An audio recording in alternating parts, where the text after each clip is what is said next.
기도하십시다. 하나님 우리 아버지 도와주시옵소서. 종을 십자가 뒤에 감추시고 홀로 영광 받으옵소서. 우리에게 은혜 주셔서 그것이 곧 하나님께는 영광으로 되도록 인도하여 주시기를 예수님 이름으로 기도하옵나이다. 아멘. 주보에 보면은 퀴리에 에안테 레이스 이렇게 썼습니다. 만약 주께서 원하시면 이 뜻입니다. 이따 말씀드리겠습니다. 나병 환자 한 사람이 예수님께 나왔습니다. 그동안 예수님에 대한 소문이 많이 퍼졌습니다. 들었을 것이 아니겠습니까? 예수님이라면 나의 고질적인 병을 고칠 수 있으시리라 생각했습니다. 최근까지도요, 이 나병, 옛날에는 문둥병을 하지 않았습니까? 하늘이 내린 재앙이다 이렇게 생각했습니다. 나병은 난치병으로 감염을 우려해서 격리하며 수용했습니다. 병에 걸리면 안면과 수족이 흉하게 변하고 눈도 막 이상하게 변합니다. 안 보이고 그랬습니다. 보는 사람이 민망할 정도였습니다. 이런 모습 때문에 지독할 정도로 편견을 많이 받았습니다. 여수 애양원이 그래서 생겼습니다. 원래는 1911년에 문을 연 광주 나병원이 그 뿌리입니다. 한센인에 대한 사회적 편견과 차별이 너무 심하니까 광주 나병원 원장이었던 윌슨 선교사가 여수시 율촌면 신풍리로 금거지를 옮기기로 했습니다.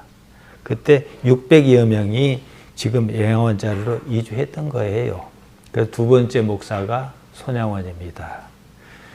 과거에는 그것이 엄청나게 감염이 있을 것이라 생각했어요. 그래서 따로 격리시켰습니다. 일제강점기 때에는 일본이 지배하면서 나병 환자를 소록도에다 몰아놓고 수용하지 않았습니까? 참으로 못할 짓을 했습니다. 부모 자식 지간 떼어놓고 저만치 떨어지게 해서 한 달에 한 번이나 엄마하고 보게 하고 남자는 거세하기까지 했습니다. 시인 하나우는 나병으로 소록도에 갇혔습니다. 고향에 있지도 못하고 떠돌아다녔지요. 우리에게는 보리필이라는 시로 알려졌습니다. 소록도에 하나운의 시비가 있습니다. 하나운은 자서에 이렇게 썼습니다. 천영의 문둥이가 되고 보니 지금 내가 바라보는 세계란 오히려 아름답고 한이 많다. 아랑곳 없이 다 잊은 듯 산천초목과 인간의 애환이 다시금 아름다워 스스로 나의 통곡이 흐느껴진다. 참으로 짠합니다. 나병을 천영, 하늘이 내린 형벌이다 그랬습니다. 1979년에 이르러서야 노르웨이 의학자 한센이 그 병원균, 나균을 발견했어요. 그리고 치료길이 열린 거예요. 그래서 한센병이다 이런 겁니다. 그러니 고대 사회에는 오죽했겠습니까? 무려 2000년 전입니다. 하나님께서 벌로 그런 병을 내리셨다. 보편적으로 그렇게 인식했습니다. 그 시대를 통치하고 지배하는 사람 입장에서는 그랬든지 말았든지 그게 더 편했어요. 알 수 없는 것에 부담을 질 이유가 없었을 것입니다. 그런 상황에서 나병 환자가 정상인과 접촉한다는 것은 상상도 할 수 없었습니다. 고대 사회가 아닙니까? 모르는 것이 많았습니다. 무엇이든지 이상하게 보이며 다른 말로 신비롭게 보이면 자기 이해를 초월하는 상황이면 꺼리고 두려워할 대상이었습니다. 어쩌다 나병이 나는 수가 있었어요. 환자가 자기가 나았다 싶어도 정상인과 어울릴 수 없었습니다. 가족에게 갈 수가 없었어요. 그 전에 자기 병이 나았다는 증거가 있어야 해요. 그 판정을 누가 합니까? 제사장이 했습니다. 제사장에 가서 병이 다 나았다는 증거를 보여야 했습니다. 오늘 보면 마가복음 1장 44절에 그 말이에요. 이제 나았으니까 가서 보이고 증거 삼으라 이러신 거죠, 예수님께서요. 삶과 아무에게도 아무 말도 하지 말고, 복잡하니까요. 가서 내 몸을 제사장에게 보이고 내가 깨끗하게 되었으니 모세가 명한 것을 드려 그들에게 입증하라 하셨더라. 옛날 성경에는 이 입증이란 말을 증거라고 나와 있습니다. 오늘 우리가 가진 성경에 입증이라고 나왔습니다. 증거가 더 좋습니다. 마르티리온입니다. 레위기 14장에 보면요, 나병 환자가 병이 나았을 경우에 어떻게 정결 의례를 행할 것인가 나와 있습니다. 이런 기록으로 보아 아주 오래전부터 그런 병이 있었다 이거지요. 선지자 엘리사 때 아람왕의 군대 장관 나아만이 그러지 않았습니까? 열왕기하 5장에 나오는데요, 저는 큰 용사나 문둥병자더라 이렇게 시작합니다. 나병 환자 한 사람이 예수님께 나와왔습니다. 꿇어 엎드려 간구하면서 말했습니다. 마가복음 1장 40절입니다. 원하시면 저를 깨끗하게 하실 수 있나이다. 간구하다 파라칼레오입니다. 간청하다, 간절히 청한다 이런 뜻입니다. 그가 어떤 태도를 보였느냐? 꿇어 엎드렸다. 꿇어 엎드려다 고니페테오입니다. 멋멋 앞에 무릎을 꿇다. 멋멋 앞에 굴복하다 이런 뜻입니다. 예수님께 굴복했습니다. 그냥 간청한 것이 아닙니다. 모든 것을 예수님께 걸었다 이겁니다. 주체의 이동입니다. 이 말은 제가 처음 쓰는 말입니다. 자주 쓸 겁니다. 무슨 말씀이냐? 지금까지 나의 주체는 나였습니다. 내가 내 마음대로 하지 누구 마음대로 하냐 이런 식이다 이 말이지요. 실상 깊이 보면 그런 것도 아니면서 말입니다. 이제 그러던 것이 이제부터는 예수님께서 나의 주체십니다. 주체가 예수님께로 옮겨갔다는 것입니다. 더 이상 나는 나의 주체가 아니다 이 말이거든요. 이게 매우 중요한 개념입니다. 우리 기독신앙에서 이 중요한 개념은 내가 나를 주장할 수 없다는 것 아닙니까? 이론적으로는 그렇게 이해하는데 실제는 안 그런다는 거예요. 하나님 아버지께서 나를 주장하신다 이러지 않습니까? 근데 하나님께서 주장하십니까? 내가 나를 주장하지? 나는 없고 하나님 아버지만 있다 이건데요. 자 보세요.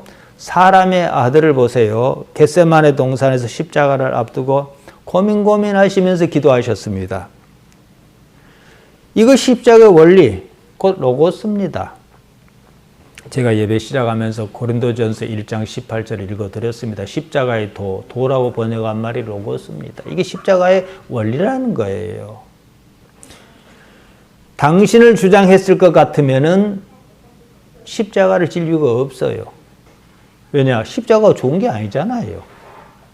예수님께서 잘못한 무엇이 없잖아요. 믿음이라는 말을 쓰려면 반드시 이래야 합니다. 오늘날 믿음에 대한 절대적인 오해, 몰리에는요, 여전히 내가 나의 주체라고 믿는다는 겁니다. 여러분이 오늘 이것을 잘 새겨 들으시면은 믿음이 무엇인가 정의를 딱 내릴 수가 있습니다. 보통은 나의 주체성을 결코 포기하지 않습니다. 나는 옳다 이거거든요. 그래 놓고 내가 원하는 것을 이루려고 해요. 하나님께서 원하시는 것을 이루려 하지 않습니다. 기도할 때마다 뭐라 합니까? 주실 줄로 믿습니다 이러지 않습니까? 하나님께서 원하신 것을 믿습니까? 아니잖아요. 누가 무엇을 믿습니까? 나는 옳다. 그러니까 내가 원하는 것을 이루어 달라. 이것 아닙니까? 내가 옳다는 근거가 어디에 있느냐는 건 단 한 번도 생각해 본 적이 없습니다. 지난날 다 잊어서 그러지요. 내가 옳다라고 믿었던 것이 틀린 게 얼마나 많은지 몰라요. 자기가 이루고 싶은 것이 있습니다. 하나님께서 그것을 이루어 주시는 것을 상상합니다. 그러나 그걸 믿음이라 그래요. 제가 우스갯소리로 얘기했지요. 세상에 미운 사람이 참 많습니다. 오늘날 같으면 누굽니까? 북한의 그 김정은이도 믿고 시진핑이도 좀 그렇고 특히 푸틴이 때문에 기름값도 오르고 물가도 오르고 난리 아닙니까? 그러니까 믿단 말이에요. 그러면 우리가 원해요. 푸틴이가 죽어버렸으면 좋겠습니다. 천주교 신부가 그 비슷한 말 해가지고는 야단이 난 적이 있어요. 죽어버렸으면 좋겠습니다. 그리고 죽었어요. 또 미운 사람 있는가 보고 아 저놈 죽었으면 좋겠습니다. 그랬어요. 그러면 내가 행복해질까요? 한 걸음 더 나아갑니다. 한때는 선포하란 말이 유행했습니다. 무엇을 이루어 주실 줄로 믿고 자기가 믿는 그것이 이미 이루어 주신 줄로 선포하라 그랬어요. 이게 무슨 궤변입니까? 잘해야 자기 자신에게 최면을 겁니다. 자기 부인이 없습니다. 예수님께서 그토록 자기를 부인하라고 그러셨는데 말이지요. 마가복음 8장 34절 더는 언급 안 하겠습니다. 주체가 여전히 납니다. 예수님을 믿는다고 하면서도 바뀐 것이 하나도 없습니다. 나는 주체고 하나님께서는 뭐예요? 들러리 서시라는 거예요. 내가 원하는 것을 이루어 주시라는 거예요. 믿노라 하면서도 실상은 믿음이 없는 거예요. 오늘날 믿는다는 사람이 얼마나 많이 사고를 칩니까? 믿는다 그러면서 이미 퇴임한 대통령 집 앞에서 십자가 걸어놓고 쌍욕을 하고 저들끼리 싸우다 지금 감옥에 가 있습니다. 지금 우리 기독신앙은 궁극적으로 주체의 이동입니다. 내가 나의 주체인 삶에서 하나님께서 나의 주체인 삶을 옮겨가는 것이요. 반드시 그래야 합니다. 이걸 이해할 수 있어야죠. 나의 주체가 나에게서 신앙의 대상으로 바뀌면 이렇게 다릅니다. 내가 나병에 걸렸습니다. 나병으로 인해서 말할 수 없는 고통을 있어요. 나았으면 좋겠습니다. 간절히 바랍니다. 어디서 듣자니까 나사렛 예수라는 분이 신통력을 행하신다는 거예요. 그분이면 나의 고질적인 문제를 해결해 주실 수 있을 것이라는 확신이 들었습니다. 그분께 나아가기로 마음을 먹었습니다. 그분께 다 걸기로 했습니다. 그분의 판단과 처분만 바라기로 했습니다. 그분께 모든 것을 맡기기로 한 이상 나의 주체는 내가 아니라 그분이어야 하는 거예요. 여기에 나는 없습니다. 비록 나병으로 인해서 고통이 여전하지만 그 고통에서 벗어나기를 나는 간절히 바라지만 이 병이 낫고 안 낫고는 절대적으로 그분의 의지에 달렸다는 거예요. 지금 어떻게 해요? 나으면 믿고 안 나으면 안 믿겠다는 거잖아요. 왜냐? 나보다 훨씬 더 큰 이가 무슨 생각을 갖고 있는지에 대해서는 고려도 안 해요. 그분이 무슨 생각이신지 몰라도 나는 너의 병이 낫게 해주는 것을 원치 않는다. 그래도 감사해야 해요. 왜냐? 또 다른 무슨 의도가 있을지 모르니까. 하나님께서는 절대적인 선이시다 그러잖아요. 그러면은 그건 옳은 거예요. 그리고 좀 더 있어 보면 그 선이 어떻게 드러나는가. 아니, 선하신 분이 기본적으로 생각해 보세요. 당신의 피조물이 고통받고 불의한 데 당하는 것을 참아 보시겠습니까? 지금 당장은 우리 눈에는 만족스럽게 보이지 않을지라도 말이지요. 그분의 판단만 있는 거예요. 나는 그걸 받아들일 겁니다. 여기에 나는 없어요. 이것이 바로 주체의 이동이라는 거예요. 사도 바울이 어떤 사람입니까? 능력과 기적을 행했고 말씀을 잘 전한 사람입니다. 본인에게 질병이 있었어요. 고통이 떠나가기를 3번이나 간절히 간구했는데 네 은혜가 족하다. 너는 그렇게 살아라. 그런 거예요. 그러니까 이제 확신이 선 거예요. 감사함으로 살았다 이거예요. 그 이유를 알았어요. 왜 내가 이걸 안고 살아야 하는지. 그 판단을 누가 해요? 위에 계신 분이 한다는 거죠. 이게 주체의 이동입니다. 나의 주체가 전적으로 나에게서 예수님께로 옮겨간 것입니다. 이것이 믿음입니다. 예를 들어서 제가 다시 말씀드리겠습니다. 저는 하나님 앞에 무릎을 꿇는 순간 전도자로 살겠다 다짐했습니다. 기도하는 사람에게서 전도자로 크게 기여하면서 성공하리라는 말을 들었습니다. 지금 여러분이 보시다시피 제가 처한 형편은 대단히 역설적입니다. 이렇게 교인 멋없는 섬에서 평생을 보냈습니다. 이제 나이 60 중반이 지나지 않습니까? 이런 상황이면 성공한 전도자는 무슨 이미 물 건너갔다 이렇게 보는 것이 타당합니다. 그러나 저는 여전히 그 꿈을 꾸고 있습니다. 제가 성공한 전도자든 아무것도 이룬 것이 없는 사람이든 그것은 전적으로 하나님께서 하실 일입니다. 꿈꾸는 것은 제 몫이고 이루시는 것은 하나님의 몫입니다. 어떤 식으로 이룬지 제가 생각할 바 아니에요. 저는 저 일을 할 뿐입니다. 저는 계속해서 전도자의 길을 꿈꿀 것이고 제가 해야 할 그 일을 할 것입니다. 성공이란 말을 썼습니다. 그것 제가 판단할 일이 아닙니다. 사도 바울이요. 로마서 1장 10절에 보면 의미심장한 말을 했어요. 로마 시민권을 가진 사람입니다. 유력한 사람이에요. 근데 로마 교회를 가기를 간절히 바랬지만 하나님의 뜻 안에서 가기를 바란다 그랬어요.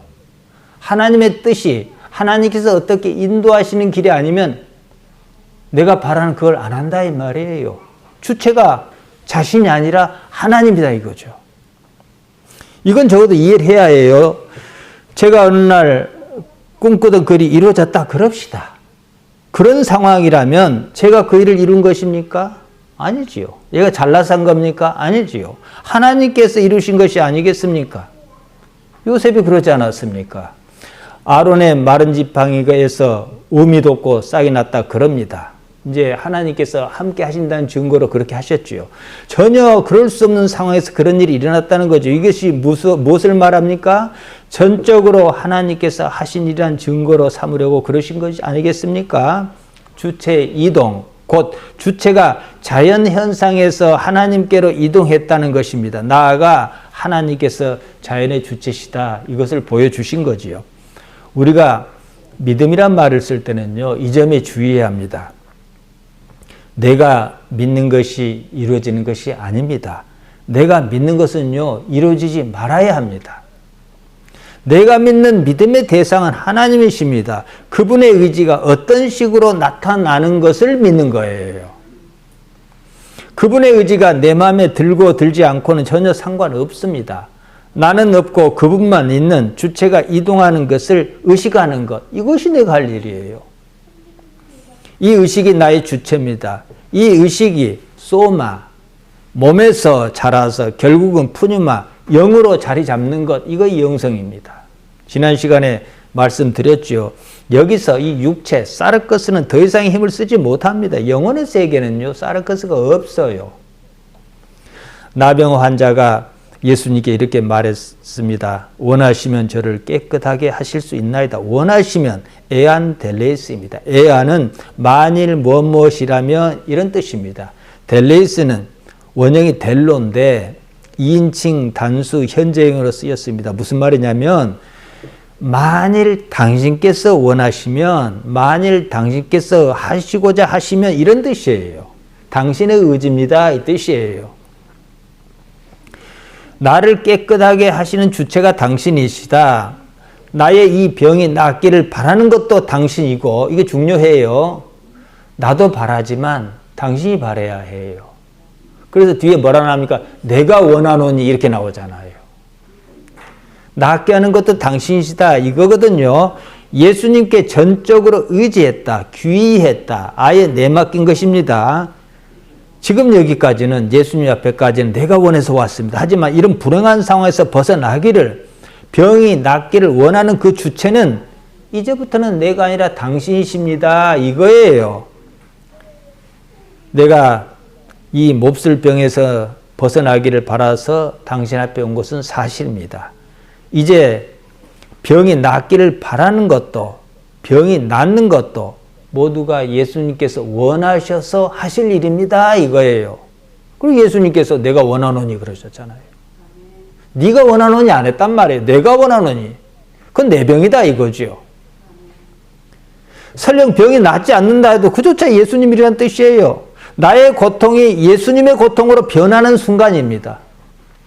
사건의 주체가 환자 자신에게서 예수님께로 이동했습니다. 왜 사람이 고통스럽습니까? 내 팔자야 하니까 고통스러운 거예요. 이게 내 삶이다 하니까 고통스러운 거예요.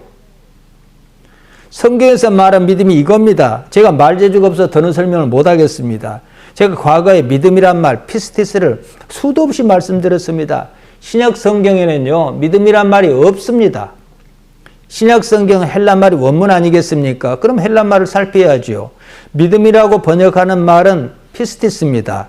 우리 성경에서는 피스티스를 모두 믿음이라고 번역했단 말이 딱 두 군데 빼고요. 빌립보서 1장 27절과 히브리서 6장 1절입니다. 원래는 신앙이란 뜻입니다.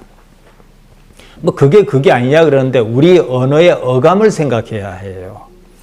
믿음과 신앙은 상당히 다릅니다. 어감이요. 믿음이라고 하면 그 주체가 나예요. 내가 믿는 것이에요. 내 믿음이 우선이지요. 신앙이라고 하면 뭐예요? 그 주체가 신앙의 대상이에요. 하나님이지요. 거기에 나라는 것, 나의 의지는 없습니다. 나는 하나님을 전적으로 의지합니다. 다만 그 처분만 바랄 뿐이에요. 내가 원하는 것을 이루지 못했을지라도 그래서 감사한 거예요. 사실 나는 내가 무엇을 원하는지 모릅니다. 지금 당장 뭘 원한다 그러지만 아이들이 그걸 솔직하게 잘 드러내요. 언제는 뭘 갖고 싶다 난리였다가 언제는 쳐다보도 안 해요. 아이들은 그냥 감정에 솔직하니까. 어른은 이제 나이가 들면서 사회관계에서 자기 감정을 감춥니다. 자기가 틀렸다는 걸 인정하고 싶어 하지 않아요. 그러니까 감추지요. 여러분, 세상에서 가장 무서운 저주가 뭔지 압니까? 내가 원하는 것이면 무엇이든지 그대로 다 이루어지는 거예요. 이것은요, 가만히 앉아서 시뮬레이션, 우리말로 모의 실험이라고 합니다. 모의 실험만 해도 금방 답이 나옵니다. 한번 집에 가서 해보세요. 내가 무엇을 원한다, 자식이 장가가기를 원한다든지, 아이를 낳기를 원한다든지, 원하는 게 있단 말이에요. 그러면은 그걸 계속 따라가 보세요. 내가 어떻게 변하는지요. 오늘날 많은 사람이 각종 성인병에 시달립니다. 과거에는 없던 일입니다. 잘 먹어서 그런 거예요. 먹고 싶은 대로 먹어서 그런 거예요. 게다가 신체가 정한 기능보다 너무 오래 살아서 그런 겁니다. 싫은 것을 모조리 없애버리면 좋아질까요? 생각해야지요. 생각하지 않겠다는 것은요, 제가 전도자로서 가장 조금 약오르고 화가 나는 건 뭐냐 그러면은, 근데 그렇게 얘기하면 생각 안 하려고 그래요. 생각하지 않겠다는 건 애초에 원하는 것이 무엇인지 모른다는 말입니다. 예루살렘의 아이만을 제가 2022년 5월 9일 날 설교했습니다. 아이만처럼 살겠다. 그 말 아니겠습니까? 그러면 기독신앙을 가질 이유가 없습니다. 오늘 설교 제목이요, 퀴리에 의한 델레이스입니다. 주여, 만일 당신께서 원하시거든. 우리 주번은 칸이 모자라서 만일을 안 썼습니다. 만일 안 써도 뒤에 면이 있습니까? 그 뜻입니다만은요. 원문에는요, 퀴리에 이 말이 없습니다. 퀴리에는 퀴리오스의 호격, 누군가를 부를 때 쓰는 말입니다. 주인님, 이렇게 불렀다는 거지요. 헬라 말에는요, 특별한 경우가 아니면 동사의 주어를 포함합니다. 앞서 제가 델레이스를 봤잖아요. 원형이 델로인데요. 이건 뭐냐? 내가 원한다 이 말이거든요. 이게 2인칭 단수 현재형으로 쓰였습니다. 델레이스, 그러니까 이 안에는 당신이 원하시면, 당신이 원하면 이렇게 쓴 거예요. 퀴리가 없어도 잘 문제는 없어요. 그런데요, 마태나 누가는 퀴리에를 넣었습니다. 그래서 제가 그렇게 쓴 겁니다. 퀴리에 의한 델레이스. 마가에 비해서 마태나 누가가 그만큼 문장을 손봤다는 얘기예요. 의한 델레이스. 틀만 아니요. 맞아요. 충분히 통합니다. 그런데 강조하고 싶었던 거죠. 마태나 누가는요. 우리 퀴리에 쓴 거예요. 반대로 얘기하면 그만큼 마가복음이 원문에 가깝다는 거죠. 원래 예수님의 의도에 가깝다는 거죠. 마가복음이 예수님 사건의 적실성에 가깝습니다. 그래서 제가 마가복음을 중심으로 다른 걸 같이 보려고 하는 거예요. 나병 환자가 예수님께 나왔습니다. 그때는 아직 병이 낫지 않은 상태였어요. 정상인을 접촉할 수 없습니다. 정상인과 접촉한다면 무슨 일이 일어날까요? 돌에 맞아 죽어도 아무 말도 하지 못합니다. 그런 만큼 용기 그 이상의 것이 필요했습니다. 용기 그 이상의 것이 뭐겠습니까? 우리가 흔히 하는 말도 하자면 일단 그건 믿음이요. 내가 믿음이든 우리가 올바른 신앙에서 믿음이든지 말이에요. 마가가 이 말을 하려는 거예요. 믿음이란 그리 쉽게 생각할 게 아니에요. 나병 환자가 목숨을 건 일이었습니다. 언제는 이랬다 또 언제는 저랬다 할 수 없는 것입니다. 교회도 물론 자꾸 교회 가자 달달 볶아서 가능할 수도 있습니다만은 이미 나이가 들어버린 사람들한테는 거의 안 통해요. 왜냐? 언제 이랬다 저랬다 한 건 믿음 아니에요. 때로는 목숨과도 맞바꿔야 하는 게 믿음입니다.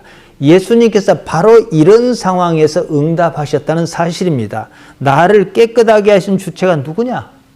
당신이시라는 거예요. 어떤 결정을 하든지 당신께서 하실 문제다. 이렇게 인식했습니다. 주체 이동을 말씀드렸습니다. 이 일의 주체는 내가 아니라 예수님이십니다. 이거거든요. 나의 의지는요, 의미가 없어졌어요. 오직 예수님의 의지여야 한다는 것이죠. 이때 다만 이때 나의 마음가짐이며 그 상황이 어떠한가 바로 거기에 예수님께서 응답하셨다는 사실입니다. 마가복음 1장 41절입니다. 예수께서 불쌍히 여기사 손을 내밀어 그에게 대시며 이르시되 내가 원하노니 당신께서 원하신다 그러셨습니다. 네가 원한 건 이제 중요하지 않다. 내가 원한다. 깨끗함을 받으라 이러셨습니다. 예수님께서 나병 환자를 불쌍히 여기셨다. 불쌍히 여길 만한 상황인가? 이것부터 살펴야겠지요. 나병 환자가 예수님께서 불쌍히 여기실 만하도록 자세를 낮췄다. 예수님의 마음을 산 겁니다. 이럴 리야 없겠지만 나병 환자가 예수님께 나왔습니다. 당신이 내가 듣자 하니까 병도 잘 나수고 신통력이 있다는데 나병 한번 낫게 해볼래요? 이러지는 않았잖아요. 불쌍히 여기다. 개역 한건파 성경에는 민망히 여기다. 이렇게 나와 있습니다. 헬라말 원어는 스플랑크니조마이, 내심 감동했다는 말이에요. 이런 데서 불쌍히 여길 마음이 생기고 그런 것이 아니겠습니까? 예수님께서 그 사람의 무엇에 감동하셨느냐? 내가 나의 주체가 아니라 당신께 나의 주체십니다.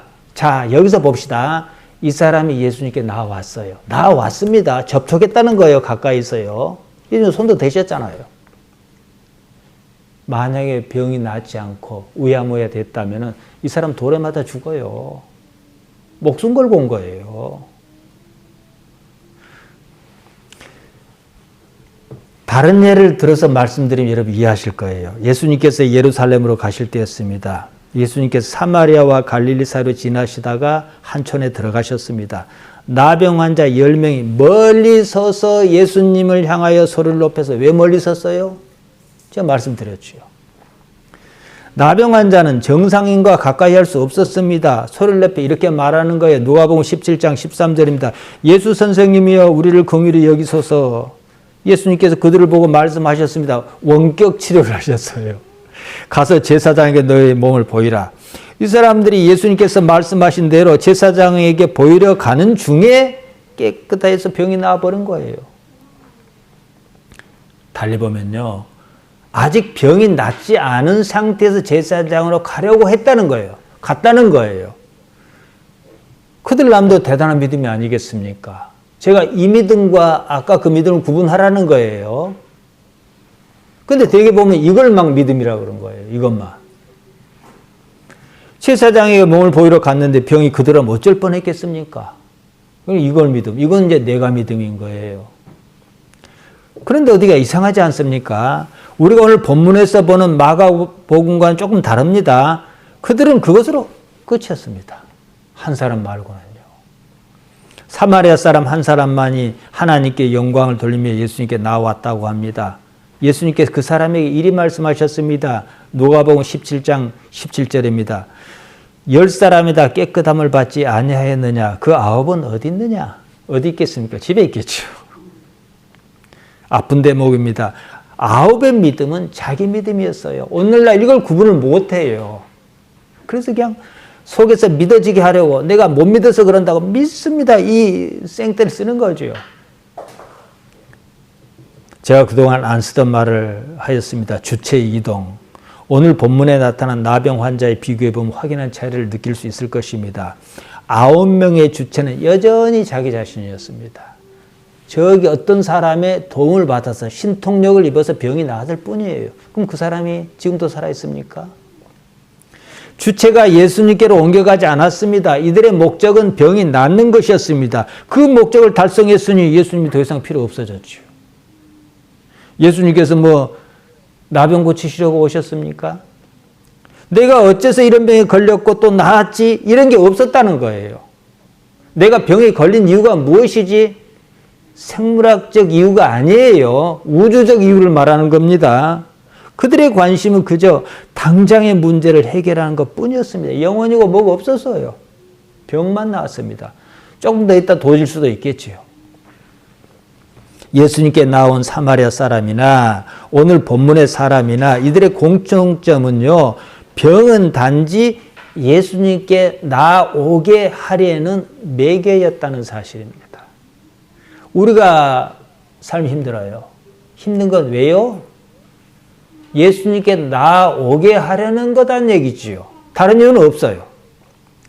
병으로 인한 고통 때문에 예수님을 찾은 것은 맞지만 고통을 매개로 결국은 다른 사실, 알레데이아를 기노스코, 알았다 이겁니다. 그러면 다른 사실에 초점을 맞춰야지 여전히 병 낫는 것만 초점을 맞추면 어떻게 해요? 또 생기면 또 기도하고 또 생기면 또 기도하고 계속 그렇게 할 겁니까? 아니면은 9명의 나병 환자처럼 이제 병 나았으니까 나 예수님 필요 없다고 교회 안 나올 겁니까? 제가 지난 시간에 말씀드렸습니다. 영생은 하나님을 기노스코 아는 것이라고 말이죠. 요한복음 17장 3절입니다. 이것은 우리 기독신앙의 독특한 점입니다. 불교와 구분할 수 있는 근본적으로 다른 점이기도 합니다. 불교나 기독교나 공통적으로 뭡니까? 현실이 고통이다. 불행이다 이거예요. 뒤집어서 말하면 현실이 행복하면 누가 절에 갑니까? 현실에 룰루랄라하고 잘 사는데 뭐하러 교회 옵니까? 현실은 고통이어야 하는 거예요. 그래서요. 고통이 있어요. 불교는 이 고통의 원인을 추적해서 없애겠다는 거예요. 모든 일을 원인과 결과의 문제로 보는 것입니다. 인연이 그 말이에요. 어떤 원인에 따른 관계입니다. 기독교는 그러지 않습니다. 현실이 불행한 것은 사실이에요. 여기까지는 똑같아요. 현실이 어째서 불행한가 원인을 따지지 않습니다. 대신 하나님을 찾습니다. 현실이 불행하다는 사실에서 출발해서 하나님께로 나아가는 것이, 그러니까 우리의 목표가 바뀌어버리는 거예요. 불행한 현실을 어떻게 해결할까? 복받아 잘 살자가 목표였어요. 그러다가 그건 어디로 가버리고 하나님 딱 계시는 거예요. 이게 우리 기독교예요. 근데 여전히 복. 그 복은요, 죽을 때까지 구해도 모자라요. 계속 구해야 해요. 그러면 현실이라고 했던 모든 게 사라집니다. 자, 잘 이해하셔야 해요. 현실이 사라졌으니까 고통이 뭐예요? 현실이 고통이잖아요. 고통도 사라진다 이 말이에요. 자연스럽게요. 불행은 단지 하나님께로 나아가는 매개일 뿐입니다. 대부분의 자기 삶이 불행하다고 느끼는 사람의 공통점이 뭔지 아십니까? 깊이 들여다보면요. 고통스러워하면서도 고통을 달고 살려고 그래요. 길이 들어버려요. 불행한 현실에 길이 들어버려요. 나병 환자가 예수님을 찾았습니다. 자신의 병이 나았습니다. 병만 낫지는 않았습니다. 구원의 세계를 엿보았습니다. 이 문제죠. 이것은 매우 중요합니다. 병만 낫고 말았다면 그때 기독신앙이 할 이유가 없어요. 예수님을 믿는 일은요, 그렇게 유치하지가 않습니다. 우리 신앙에서 나라는 것이 여전히 살아있다는 건 참으로 위험한 일입니다. 다들 자기가 목적한 것을 이루고 싶어 안달합니다. 지금 대부분의 교회가 이 수준이지 않습니까? 회중의 욕망을 자극하고 또 그것을 매개로 서로에게서 영광을 취하며 결속을 다집니다. 어째서 자기를 부인해야 하는지 신경 쓰지 않습니다. 회개도 없고 자기 부인도 없습니다. 그래서 9명의 나병 환자처럼 무엇이 이루어졌을 그때뿐 결국은 삶에 만족도 없고 소망도 없습니다. 교회 가서 크든 작든 자기 원하는 걸 이뤘습니다. 그러면 교회 자체가 목적이 되어버린 거예요. 그게 아니에요. 예수님 때는 교회가 없었습니다. 제자 이후에 사람들이 이걸 이제 교회를 하자 했던 거예요. 사마리아 사람 한 사람만이 하나님께 영광을 돌리며 예수님께 나왔습니다. 그는 사마리아 사람이었습니다. 이방인이었어요. 유대인이 멸시한 사람이었습니다. 예수님께서 그를 축복하셨습니다. 누가복음 17장 19절입니다. 그에게 이르시되 일어나 가라. 내 믿음이 너를 구원하였느니라. 해 피스테스 수 세소켄세. 너의 믿음이 너를 구원했다. 이러셨습니다. 자신에게 자기 스스로를 쏘죠. 구원하는 믿음이 있는가? 없으면 그 믿음은 결국 헛것입니다. 구원이 우선입니다. 예수님을 믿음으로 경험하는 모든 능력은요, 결국에는 구원을 지향하는 예표, 표적, 세메이온이어야 합니다. 그 이상의 의미는 없습니다. 의미가 있는 것은 영원해야 합니다. 영원하지 않는 것은 의미가 없는 거예요. 그냥 그러고 마는 거예요. 지나가는 것입니다. 9 나병이 나왔으니 얼마나 좋았겠습니까? 룰루랄라 하면서 집으로 갔을 것이고 얼마 더 살다 죽었을 것입니다. 그뿐입니다. 대개 이제 이 구절을 어떻게 이해하냐면 예수님께 감사 안 했다고 야단을 치는 거예요. 감사고 뭐고 그건 두 번째고요. 구원까지 연결이 되느냐. 예수님은 구원의 주체시잖아요. 이게 더 중요한 문제입니다. 병만 나았을 뿐 사는 것은 똑같습니다. 이것은 우리 신앙의 목적에 맞지 않습니다. 다시 본문으로 갑니다. 예수님께서 나병 환자에게 감동하셨습니다. 예수님께서 그 사람에게 감동하신 이유가 무엇이었습니까? 다시 환기하겠습니다. 예수님께서 그 사람에게서 주체 이동을 보신 거예요. 그러면 충분히 병을 고쳐주셔도 그 예수님께서 정하신 목적을 달성하는 거예요. 그 사람은 병이 나와도 병만 낫고 만다든지 아니면 자기가 잘나서 병이 나왔다고 그런다든지 또 그런 식으로 옛날식으로 산다든지 그러지 않을 사람일 거라는 거예요. 사마리아 사람처럼 말입니다. 그 사람은 태도가 어떠했는지 45절에 나와 있습니다. 그 사람이 나가서 이 일을 많이 전파하여 널리 퍼지게 하니 무엇을 전파했다고요? 이 일을요. 자, 대개는 한글 성경만 보고 이해하다. 이 일 그러니까 자 봐라 예수님께서 나의 병을 고쳐주셨다. 이 일을 갖다가 알렸다고 생각해요. 아닙니다. 이 일, 어떤 사건을 두고 말하는 게 아닙니다. 원문에 보면 톤, 노곤이라 나와 있어요. 톤은 무엇을 가리키는 관사니까 이라고 번역한 게 맞습니다. 일, 로곤, 원형이 로고스입니다.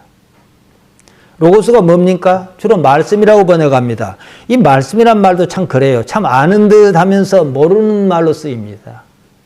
개념 정리를 해드리겠습니다. 로고스는요, 단순히 말씀이라고 번역하기 힘든 말이에요. 말씀은 뭘 말씀인가? 남의 말을 높여하는 걸 말씀이라 그래요.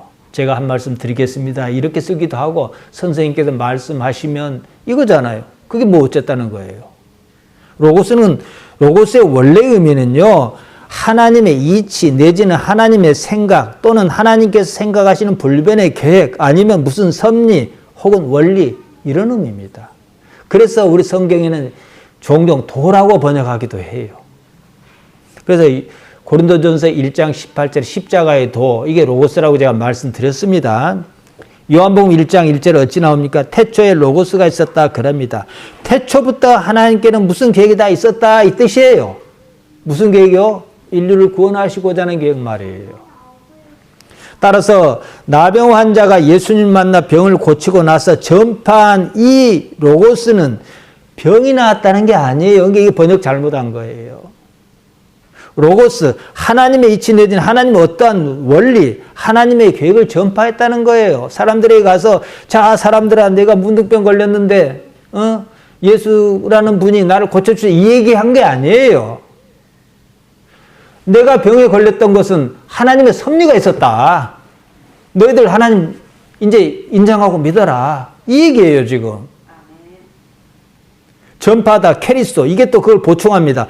캐리스도란 말은요 사자의 직무를 수행하는 것을 말해요. 널리 알리는 것을 말해요. 이 사람이 내가 옛날에 나병에 걸렸는데 병 났다 이걸 알리는 게 캐리스도입니까? 그건 캐리스도가 안 맞아요. 그 사람이 어느 순간에 하나님의 사자로서 그 직무를 수행했다. 로고스를 전파했다. 이 말입니다. 예수님께서 그 사람의 병을 고쳐주셨습니다. 41절에 보면 내가 원하노니 델레이스 자 환자는 예수님께 델레이스 이렇게 했어요. 당신께서 원하시면 에이스 네가 원하면 뜻이에요. 그러나 델로는 내가 원하면이에요. 예수님께 주체가 이동해 버렸잖아요. 그 사람 입장에서는 당신께서 원하시면이고 예수님 입장에서는 내가 원하면이죠. 둘 다 어디로 가요? 예수님께로 갔잖아요. 그 순간만큼은 내가 원해서 병난 거 아니에요. 어느 순간에 병 낫는 것이 그 사람이 원하는 것이기보다도 예수님께서 원하시는 걸 바뀌어버렸습니다. 예수님께서 하고 싶어서 그 일을 하셨다는 거예요. 병이 낫고자 하는 주체가 그 사람에게서 예수님께로 옮겨갔습니다. 주체 이동이라는 거죠. 마가는 상당히 재미있는 이야기 구성을 보여줍니다. 43절, 44절에 보면요. 이렇게 나와 있습니다. 예수님께서 병을 고치신 다음에 그 사람이 엄히 경고하셨어요. 뭘 경고해 주셨어요? 제사장에게 가서 몸이 깨끗했던 것만 보이라. 아무에게도 아무 말도 하지 말라. 그렇게 엄청 경고하셨답니다. 마가복음 1장 45절은 그러나 이렇게 시작합니다. 헬란말로 그러나 그 사람은 어쨌습니까? 캐리소, 로고스를 캐리소, 전파해서 널리 퍼지겠다는 거예요. 예수님께서 당신께서 알려주시는 걸 경계하셨습니다. 그러나 오히려 알려질 것은 알려지고 많은 것이다. 이것이 바로 마가의 의도입니다.